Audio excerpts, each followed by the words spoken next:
انت اللي بتجبر مراتك توفر لك الهدوء والراحه في بيتك. اعتبر نفسك بيانو وسيب صوابعها تلعب عليه. طلقني. نعم. أعلنت الشركة المنتجة لفيلم الهنا اللي أنا فيه بطولة كريم محمود عبد العزيز، وذلك استعدادا لطرح الفيلم في السينمات يوم 18 من ديسمبر المقبل، والتي تدور أحداثه في إطار كوميدي تشويقي.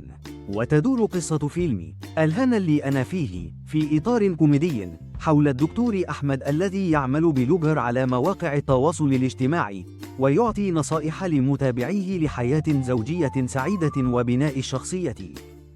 يشارك في بطولة الفيلم مجموعة من أبرز النجوم، ومنهم كريم محمود عبد العزيز، ياسمين رئيس، دينا الشربيني، مريم الجندي، وحاتم صلاح، من إخراج خالد مرعي وتأليف أيمن بهجة أمر. انت اللي بتجبر مراتك توفر لك الهدوء والراحه في بيتك.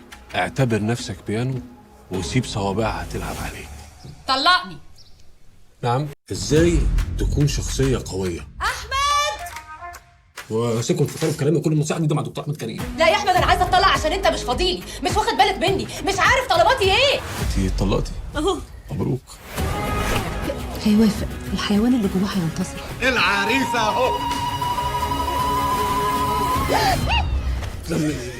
انت جاي تتخضي النهارده ولا ايه؟ ممكن بليز تيجي تشيلي الشنط؟ دي اكيد اخت المدام صح؟ يا زلمه انا سبته يا فندم.